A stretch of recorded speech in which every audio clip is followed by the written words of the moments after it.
Drill Dozer is by far one of the most unique platformers on the GBA that unfortunately was passed over by many when it first released. You take on the role of Jill, the daughter of a sort of mafia boss heading up a gang known as the Red Dozers, and after their family's heirloom is stolen by a rival gang, you set out to get it back, all the while being chased by the police over 6 distinct levels. And even though that may not sound like much, due to the design of each, it's a fairly open-ended adventure. In fact, exploration is one of the game's biggest draws, with a fair amount of puzzles and RPG elements thrown in as well. As with most platformers, you've got your basic run and jump, but what sees Drill Dozer standing out is the main gimmick of the drill that's at the core of the gameplay. It's controlled through the shoulder buttons, with R being considered going forward and L serving as reverse. It sounds quite simple on the surface, but is further complicated depending on your actions in the game. Generally, it doesn't matter which way you drill, but there are situations when it does because of enemies or particular features of the environment. Your drill only has one gear at the beginning of each stage, but as you advance through each of them, you'll find upgrades that let you change into a higher gear for greater drilling force. This allows you to tackle many of the enemies that occupy each stage, as well as make your way through destructible components of the environment such as blocks which hinder your path forward. But what really helps sell this concept of the drill even further is the inclusion of a rumble feature that's built into the cartridge. This feedback adds another dimension to the mechanic that makes it extremely satisfying to simply drill through everything you can find.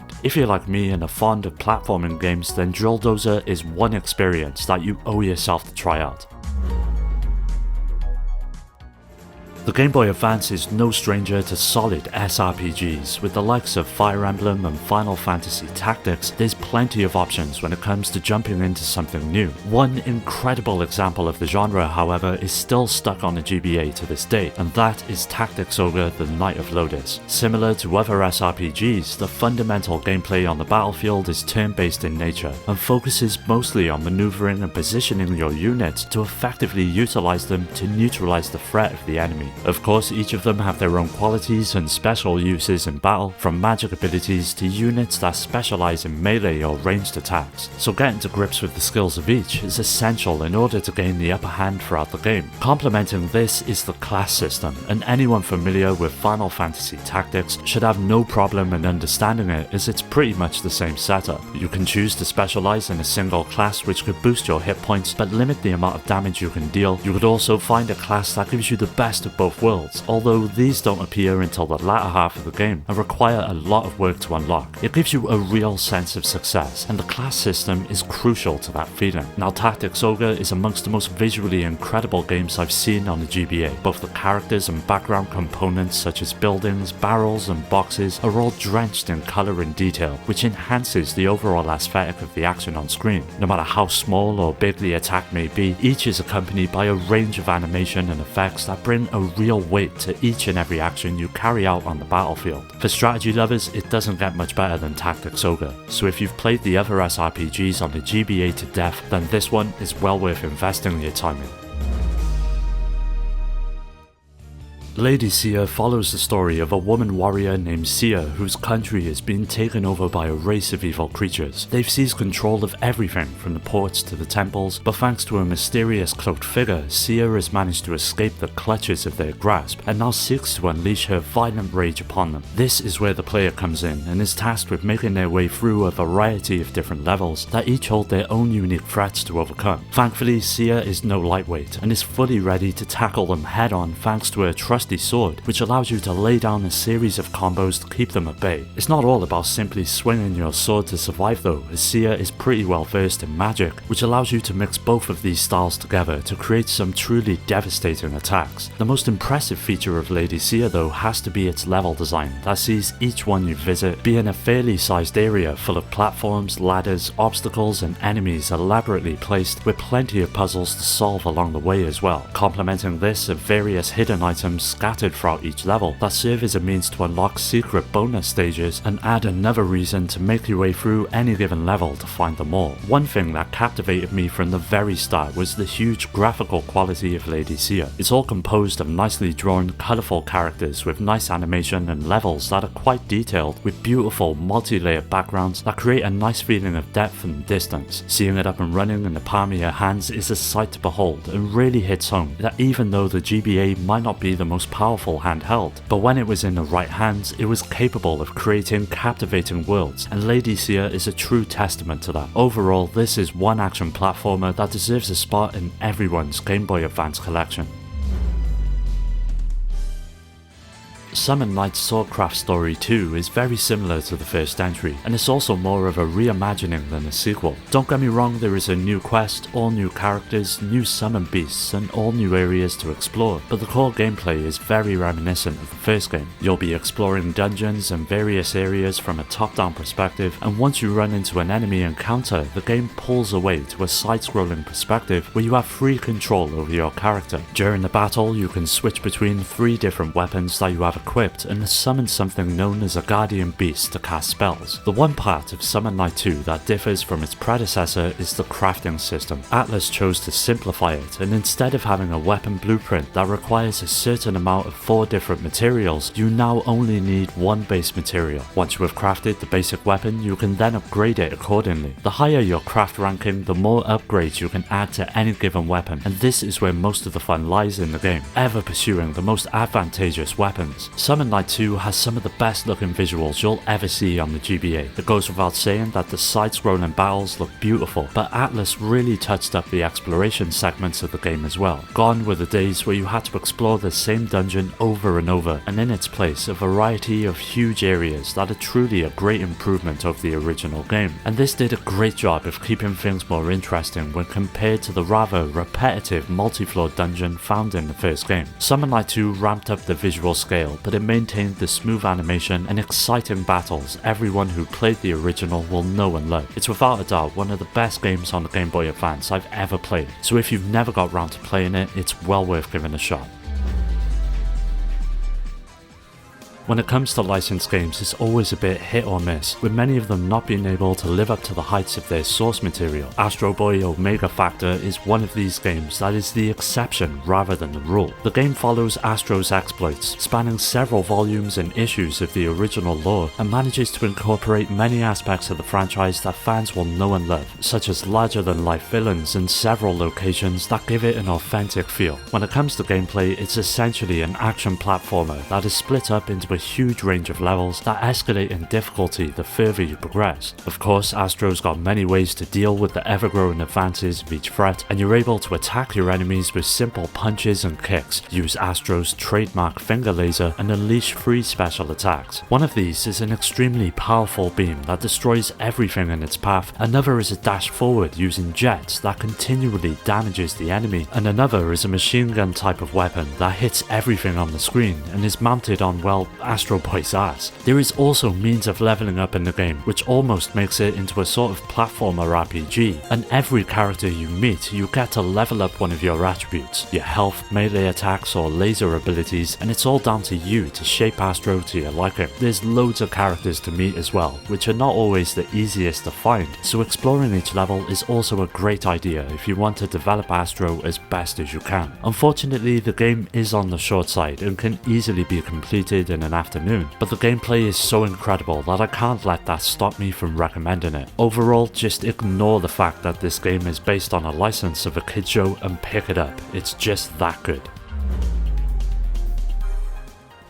Pokemon has always been synonymous with the Game Boy, and the GBA was no exception, which received 5 different entries of the game, with Emerald standing as the best of the bunch. It's basically an improved version of Ruby and Sapphire, with many new features and extra content that made it the perfect way to get your Pokemon fix on the go. Like many in the series, it sees you taking on the role of a new Pokemon trainer who has recently moved to a new town. From there, you choose your first Pokemon and are let loose to capture as many as you can, all the while challenging the various gym leaders throughout the land. Now, during battle, you and your opponent both take turns and select from 4 different abilities that each Pokemon possesses. To build up your Pokemon strength, you need to battle more and more, and as you level up, they will not only receive stat increases, but also learn new abilities to use in battle as well. With just over 200 Pokemon available in the game, all with different elemental types that are either effective or useless against your opponent, building the perfect team is half the fun, and this is where Emerald really shines. Even though doesn't sound like it, there really is a lot of depth to the game. If you wanted, you could just go around and catch Pokemon, explore the world, talk to people, battle, and so much more. But one of the more rewarding activities in the game has to be Pokemon contests, which were added in for this release. This sees you planting berries and turning them into something known as Pokeblocks, a kind of Pokemon candy in which you can feed to your Pokemon and raise specific contest stats used to win contests you enter them into. It's a great little distraction from the main game and provides a serious amount of replayability once you've made your way through it. For Pokemon fans with a Game Boy Advance, it doesn't get much better than Emerald, so if you're looking to jump into the franchise's past, make sure this is one you don't skip.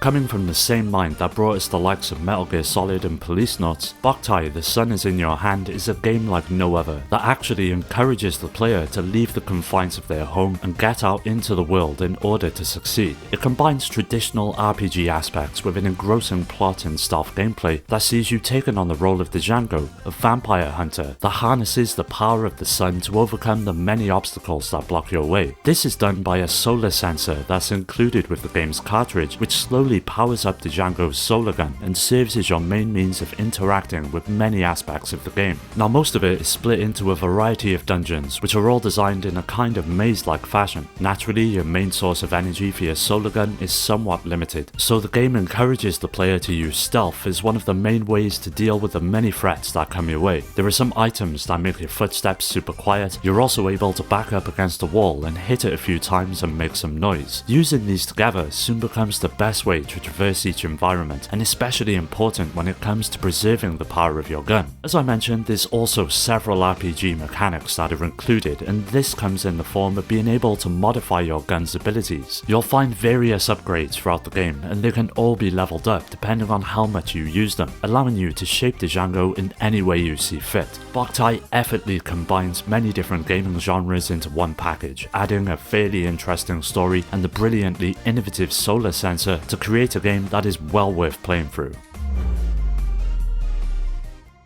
Ninja 5 is an action platformer that puts you into the role of Joe Asuli, a ninja turned detective. After an evil terrorist group get their hands on an ancient artifact which has been guarded by ninja clans for centuries, it's your job to rescue the innocent people who have been taken hostage by the group and take out their leaders to ultimately retrieve the artifact and protect its mystical powers. Now, the game consists of 6 different stages that are made up of about 20 levels and presents a standard side-scrolling hack-and-slash setup for the player to get stuck into. You're armed with your trusty katana for tackling enemies up close, as well as an unlimited amount of shurikens that help keep the enemy at bay from a distance. The most important part of your weapons, however, is by far the grappling hook. You can swing over pits that are too wide to jump and ascend to higher platforms thanks to this useful little device, and each stage is enormous, so if you want to locate every hostage hiding on the level, you'll need to explore a lot and figure out how to get to higher places, and this is where most of the game's challenge lies. Sure, it's easy enough to hack away at your enemies, but when you're in a confined space, you'll find yourself utilizing the grappling hook in battle as well, to quickly evade incoming attacks and darting across the screen to regain the upper hand.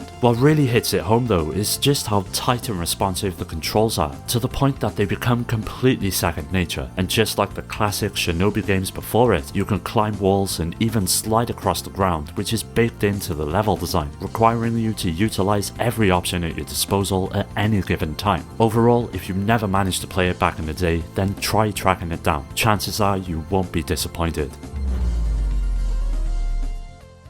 First appearing way back in 1997, Klonoa would go on to see many entries across both the PlayStation 1 and PS2, and eventually find its way to Nintendo's handheld with Empire of Dreams. Klonoa's world is one in which dreams are very important, yet the Emperor, due to chronic insomnia, forbids his people to dream on pain of death. Klonoa finds himself in trouble for daring to have a dream, but he manages to bargain his way out by agreeing to help the Emperor vanquish 4 monsters who are terrorizing the kingdom. There are 5 regions in all for Klonoa to explore, each of which follows the same format of 7 regular levels and a boss. 5 of the 7 levels are standard 2D environments, where the goal is to collect 3 stars scattered around that will open up the gate to exit the level. Along the way there's plenty of enemies as well as obstacles blocking the path forward, but thankfully Klonoa's got a few handy tricks up his sleeve to get the job done. Naturally you can run and jump, but the fact that you can't jump very high is vital to each puzzle you'll come across. As a result, you've got to find creative ways to reach new heights, and one of those is by using wind bullets. By harnessing the power of wind and by firing it at a target, you can capture it and throw it at another enemy, or at a switch to open a door, or to vault off it in mid-air that gives you the ability to jump twice the height. So even though on the surface it may seem that Klonoa isn't that capable, it's the variety in how you're able to creatively interact with different parts of the environment that will help you succeed.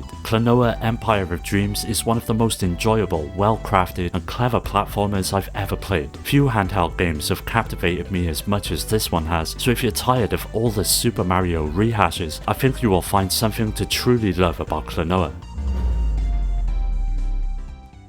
Way back in 1995, Nintendo released an RPG on the Super Nintendo known as Earthbound. By placing the game in a more contemporary era rather than a medieval one like Final Fantasy, it deviated from standard RPG design of its time. Instead of fighting monsters with swords and axes, you wielded baseball bats, yo-yos and psychic powers. It wasn't a huge success when it first released, but would go on to gain a cult following who still to this day haven't managed to get their hands on its sequel, Mother 3, as it's never taken the journey west and has long been one of those games stuck in Japan. In many ways, Mother 3 and Earthbound are quite similar. Both games include a modern scenario, comparable graphics and similar gameplay, and to develop the plot you move around the many locations fighting monsters, accumulating experience and interacting with NPCs, which add a nice amount of levity to the events that transpire. When it comes to combat, encounters aren't random, but instead each enemy is visible on the screen and you must choose whether you want to engage them or flee as you wish. At first glance, battles seem pretty traditional, with characters taking turns using melee and psychic attacks to fight, but what helps this stand out is how HP is handled in the game. When an enemy attacks, all the damage they've done is not applied at one time and instead trickles down slowly, allowing you to take advantage of the extra time given to you to cast a heal or counter attack before the damage is dealt. With its unique gameplay, dark and serious yet humorous storyline and memorable characters, Mother 3 is one of those games that is absolutely essential to play through. Well, that does it for today's video. Keep an eye out for part 2 as that will be coming up soon, so don't forget to subscribe and hit that bell to get notified about new videos which release every Monday and Thursday. You can follow me on all of the socials which are linked below to stay up to date, and also join my growing community on Discord to meet many like-minded gamers to continue the conversation with. I'd like to give a special shout out to my Patreon supporters which are on screen now for their continued support that helps make these videos possible. If you're interested in joining my Discord or supporting the channel through Patreon, you'll find all of these links down below. As always, thanks for taking the time to check the video out. I'll catch you next time.